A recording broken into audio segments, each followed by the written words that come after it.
பாருங்கள் ஃப்ரெண்ட்ஸ், நம்மளுடைய மொக்காச்சோள தோசை வித் கார சட்னி. இது சூப்பரான காம்பினேஷன், சேம் டைம் ரொம்ப ரொம்ப ஹெல்த்தியானது கூட. வாங்க ஃப்ரெண்ட்ஸ், இப்போ இது எப்படி செய்கிறதுன்னுட்டுன்னு பார்க்கலாம்.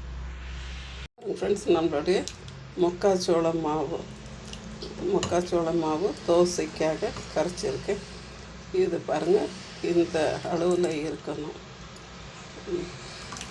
இந்த பேட்டர் இந்த அளவில் இருந்தாக்கா நல்லாயிருக்கும்.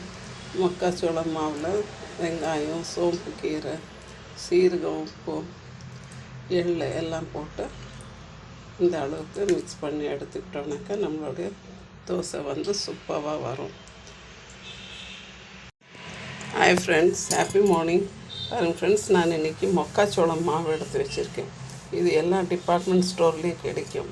இது பார்த்திங்கன்னா கடலை மாவு மாதிரி இருக்கும், பட் கொஞ்சம் பிறுபிறுன்னுட்டுன்னு இருக்கும் ஃப்ரெண்ட்ஸ். இதில் நம்ம தோசை சுடலாம், பின்ன ரொட்டி செய்யலாம்.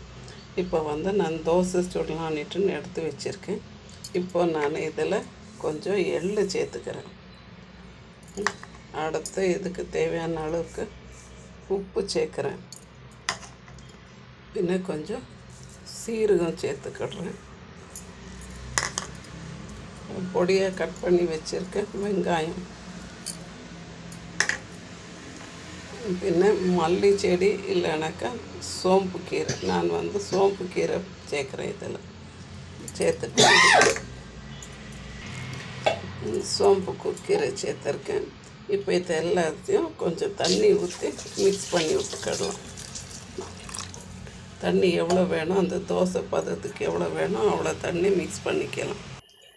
பாருங்கள் ஃப்ரெண்ட்ஸ், நான் தோசை மாவு பதத்துக்கு இதை அரைச்சி எடுத்தாச்சு. இப்போ ஒரு நான்ஸ்டிக் தவா வச்சுருக்கேன். அதில் இதை ஊற்றிக்கிடலாம்.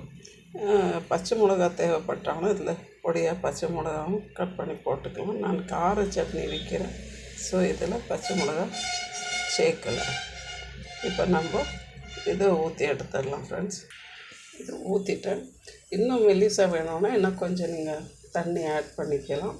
ப்ளஸ் தேவைப்பட்ட நெய் ஊற்றி, குழந்தைங்களுக்கு கொடுக்குறதா இருந்தால் கொஞ்சம் நெய் ஊற்றி கொடுங்க. இல்லை நீங்கள் நல்லெண்ணெயாக இல்லை ரீஃபைண்ட் ஆயிலாக கொஞ்சம் ஊற்றிக்கிட்டு எடுத்துக்கிட்டால் ரொம்ப ரொம்ப டேஸ்டியாக இருக்கும். சேம் டைம் ரொம்ப ஹெல்த்தியானது கூட ஃப்ரெண்ட்ஸ்.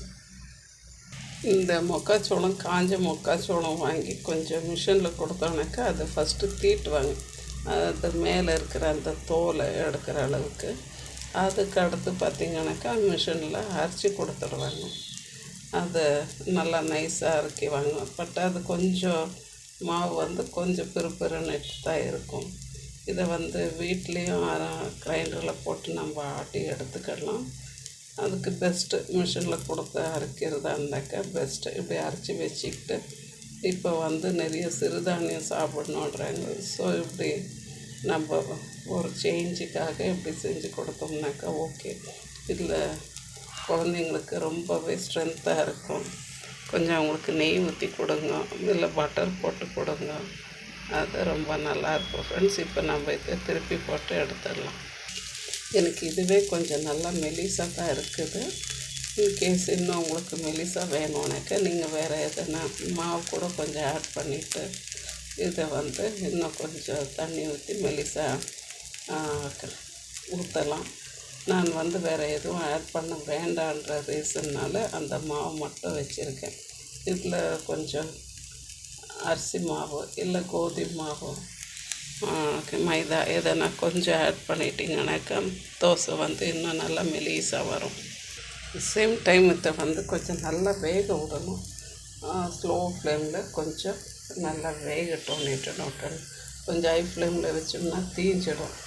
ஸோ கொஞ்சம் மீடியம் ஃப்ளேமில் வச்சுட்டு கொஞ்சம் நல்லா அது வேகட்டோன்னுட்டு வேக விட்டுறலாம் ஃப்ரெண்ட்ஸ்.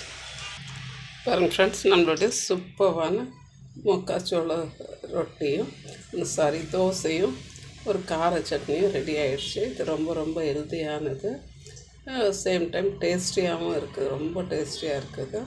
இதை எல்லோரும் ஒரு முறை செஞ்சு சாப்பிடுங்க ஃப்ரெண்ட்ஸ். சிறுதானியங்கள் சேர்க்கணும், ஸோ இதை அடிக்கடி யூஸ் பண்ணுங்க. தேங்க்யூ ஃபார் வாட்சிங் ஃப்ரெண்ட்ஸ். ப்ளீஸ் ஷேர் பண்ணுங்கள், லைக் பண்ணுங்கள், சப்ஸ்கிரைப் பண்ணுங்கள் ஃப்ரெண்ட்ஸ். தேங்க்யூ.